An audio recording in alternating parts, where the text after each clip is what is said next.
Ya, kemudian di saat yang sama bagaimana pengembangan reksadana di Indonesia. Di studio telah hadir Direktur Kustodian Central Efek Indonesia KSEI yaitu Margaret M. Teng. Selamat sore. Selamat sore Mas Tommy. Selamat sore. Oke, langsung nih kalau dari sisi pengembangannya sejauh apa sekarang untuk reksadana di Indonesia?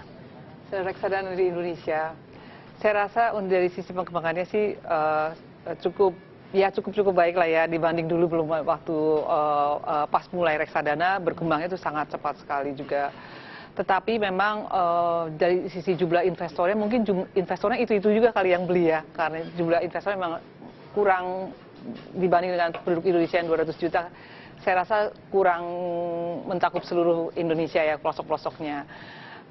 Jadi kalau kami lihat sih masih banyak hal-hal yang masih bisa dilakukan, apalagi dari sisi kami dari KSEI, dari Bursa Efek, dari regulator dari OJK juga masih banyak yang PR kami yang saat ini juga kami akan lakukan untuk industri reksadana ini, untuk pengembangannya kira-kira. Nah, dari situasi yang ada sekarang khususnya bicara awareness, apa permasalahannya khususnya kalau kita bicara pelosok-pelosok Indonesia yang belum tercakupi, apa sebenarnya problem utamanya? Mungkin saat ini sekarang mungkin dari sisi edukasinya juga kita sih selalu lakukan edukasi ya, tapi dari sisi mungkin juga infrastrukturnya juga harus diperbaiki ya saat ini. Makanya kenapa kita ada yang kita tadi Mas Tommy sudah sampaikan juga, kita ada MOU dengan KSD, dengan Korean Securities Depository. Itu adalah untuk mereka membangun infrastruktur untuk reksadana. Jadi mereka membangun satu platform di mana untuk subscription redemption reksadana itu menggunakan platform itu. Jadi seluruh agen ini yang platform yang menghubungkan agen penjual, manajer investasi, bank kustodian, perusahaan efek. Jadi menggunakan platform itu. Jadi jauh lebih efisien dengan adanya platform itu ya. Karena sekarang ini kalau reksadana di Indonesia prosesnya nih ya, proses back office-nya nih ya. Manual, terlalu banyak manualnya. Iya, dan kayak orang mau subscribe reksadana, mereka harus datang ke bank, nanti dikirim formnya, mesti kirim by fax ke bank kustodian, ke MI-nya gitu. Dan jadi itu kan pasti ada human error. Nanti di sana ngetik data investor, di bank kustodian ngetik lagi, kan ada human errornya, ada dari sisi biaya, waktu. Jadi kita dengan infrastruktur ini, jadi yang key in data investor satu pihak yang di frontliner aja, si agen penjual. Nanti jadi yang lainnya tinggal menggunakan data yang sama. Oke, tapi kalau melihat dari pemilihannya Korea sendiri, apakah memang Korea merupakan negara yang paling mudah diadaptasi secara sistem oleh Indonesia atau bagaimana sebenarnya alasannya? Iya, kami pelajari sih di Korea saat ini yang ada ya untuk sistem investasi terpadu seperti itu. Jadi mereka yang ada yang infrastruktur ini yang menghubungkan seluruh market partisipan itu. Itu makanya kenapa kami belajar dari Korea, karena kita lihat mereka itu sudah memperkenalkan ini produk sudah menggunakan infrastruktur ini 10 tahun yang lalu, 10 tahun, dari 2004 ya. Dan dari 10 tahun ini terlihat lonjakan dari penetrasi atau juga investor-investor baru misalnya. Betul. Mereka itu jadi jumlah NAV-nya itu meningkat sebesar 150 miliar US dollar. Bisa dibayangkan, dan cost-nya dari sisi cost-nya itu bisa ditekan kira-kira 67 juta US itu per tahun kira-kira menurut mereka itu. Dan saya rasa sih memang betul, karena mereka itu jadi reksadana itu kan dijual di seluruh, bukan di Seoul aja, di seluruh di kota-kota di Korea ya.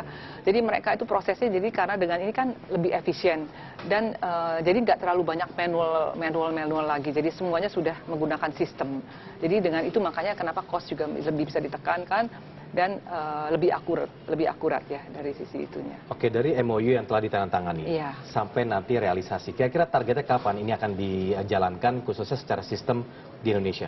Iya, itu MOU baru ditandatangani kemarin. Jadi kita nanti kan next step-nya kita buat business pack. Jadi kita udah membentuk working group di Indonesia sini. Kita bentuk working group-nya terdiri daripada pihak KSEI, dari OJK-nya juga ada, dari pelaku dari asosiasi reksadana APRD, terus asosiasi bank kustodian APKI, dan asosiasi agen penjual reksadana. Jadi itu kita gabung semua, itu kita membuat working group untuk dibantu oleh si KSD-nya gitu. Jadi kita buat business pack-nya, nanti sistemnya mau model apa nih kira-kira gitu. Akan berbeda tidak akan exactly sama dengan yang di Korea, karena di kita ini akan lebih detail lagi. Jadi kita akan mencakup si investor reksadananya langsung di sistem kita ini. Karena ada identifikasi tadi. Iya, di Indonesia ini sudah ada yang namanya Single Investor ID, jadi SID. Ya. Jadi sekarang ini memang investor reksadana belum diberikan SID, tapi OJK akan mengeluarkan peraturannya dalam waktu dekat ini untuk seluruh investor reksadana seperti investor saham, investor obligasi harus memiliki SID. Single tapi cuma satu. Ya. Kalau saya lihat mungkin contohnya Betul. seperti yang di meja ini ya. Kalau ini nomor SID-nya yang Oke. ini. Ya, ini nomor SID-nya, tapi ini kartu aksesnya. Oke. Jadi kita berikan kartu akses supaya orang gampang. Nomor SID saya berapa sih? Nah ya ini di kartu aksesnya ini. Nah kembali ke pertanyaan saya tadi, jadi kapan targetnya ini akan realisasi?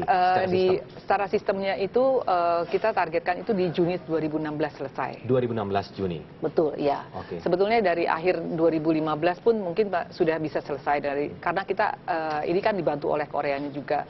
Tapi kita rasanya kita nggak mau terlalu ini juga. Kita mau make sure ini sistem karena sistem akan mencakup untuk reksadana seluruh Indonesia ya. Kita mau sistem yang benar-benar solid, yang reliable. Jadi kita targetkan itu memang kita buat mappingnya dengan dibantu oleh KSD ya, kita itu 2016 Juni lah kita targetkan. Berarti 2 tahun lah kira-kira dari sekarang. Betul. Atau hampir nggak sampai 2 tahun. Sampai 2 tahun Iya, ya. betul. Nah dengan jeda waktu itu apa yang akan dilakukan oleh KSI sendiri untuk meningkatkan awareness untuk sementara, dan kemudian kira-kira sistem seperti apa nantinya akan mulai dikembangkan dari sekarang? Apakah mulai dikenalkan sistem ini atau bagaimana nantinya? Iya, yang akan memang saat ini sekarang jadi satu-satu dulu nih. Jadi SID reksadana ini investor reksadana dibereskan dulu. Kan nanti akan ada aturannya, jadi seluruh investor dibuatkan SID-nya dulu.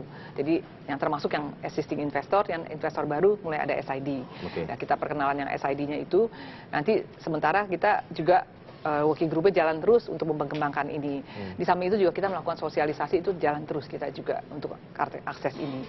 Sebagai informasi sebetulnya kita juga ada kerjasama nih, akses ini kita kerjasama dengan perbankan. Kebetulan kita kan menggunakan payment bank ya di KSI. Saat ini memang hanya dengan payment bank kita. Jadi kita menggunakan channel dengan perbankan di mana nasabah bank kalau mereka tentu harus arrange dengan banknya ya. Kalau mereka memberikan nomor SID ini ke banknya. Ya? Sekarang belum semua bank, baru bank yang tertentu. Nanti selain dari ATM dari ATM itu mereka cek saldo uang, mereka bisa cek saldo efeknya mereka menggunakan SID